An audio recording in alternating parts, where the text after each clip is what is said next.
Okay, so today we're going to talk about the sine rule. Now, all the trig that we've done before has always been trig about right angle triangles.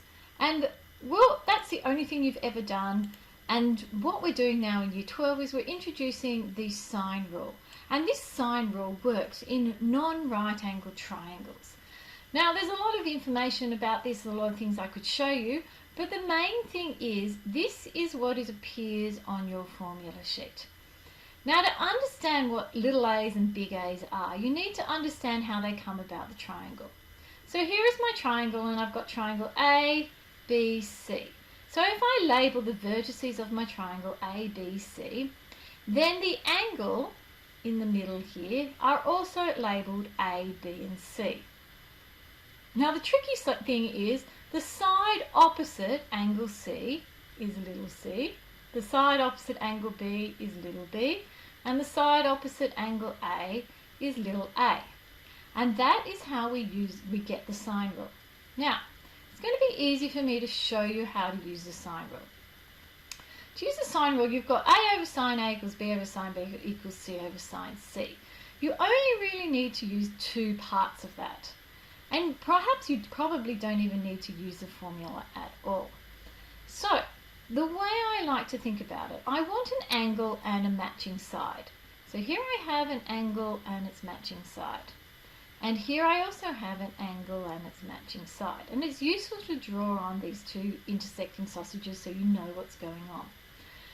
Now we want the side we're trying to find. Now my formula says A over sine A equals B over sine B. And I've said to you, you don't really need to know this.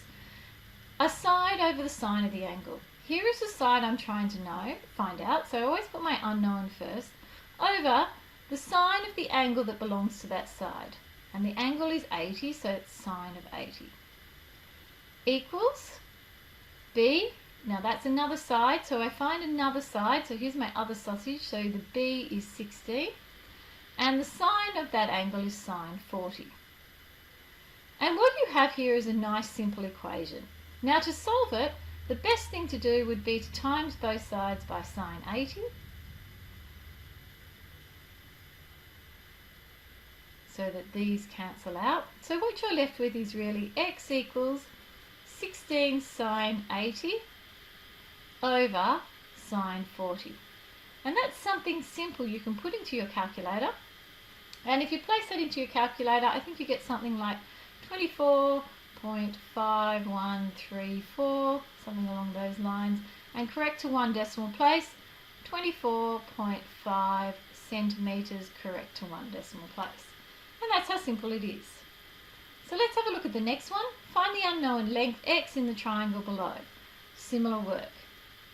Draw in our sausages, and we start with the side I'm trying to find out, with the sine of the side that belongs to that, and the side that I know with the sine of the side that belongs to that. This is coming over to the other side, so I'm left with x equals 7 sine 130 over sine 30. And we place that into our calculator and we work it out, and we get 10.724, and to one decimal place that's 10.7 centimetres. And that's how easy the sine rule is. Now let's look at it in two more examples. I put these two in because it's a little bit trickier. Calculate the length of side M in the following figure to four significant figures. So here's M, and well, the rule is we find M and the angle that belongs to it. But there's no angle here. How do we find it? Well, we have a triangle, and we know that in a triangle that angle must be 180 minus the other two angles. And if we do that, I easily now find out that the angle here is 40 degrees. So now I can use my sine rule. M over sine 40 equals 16 over, I didn't draw the other one in, there is my other one, which is why it's useful to draw our sausages in, over sine 65. So M equals 16 sine 40 over sine 65.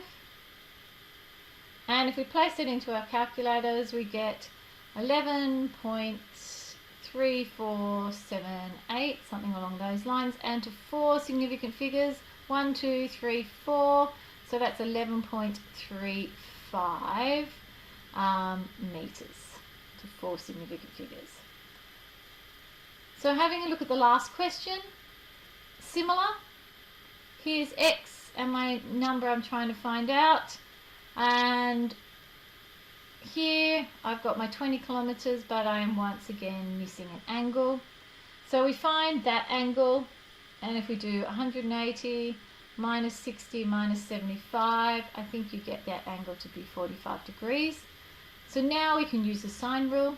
X over sine 60 equals 20 over sine 45. So x equals 20 sine 60 over sine 45, and lo and behold, we get an answer of 24.49, which is equal to 24 to the nearest meter. And that's how simple it is.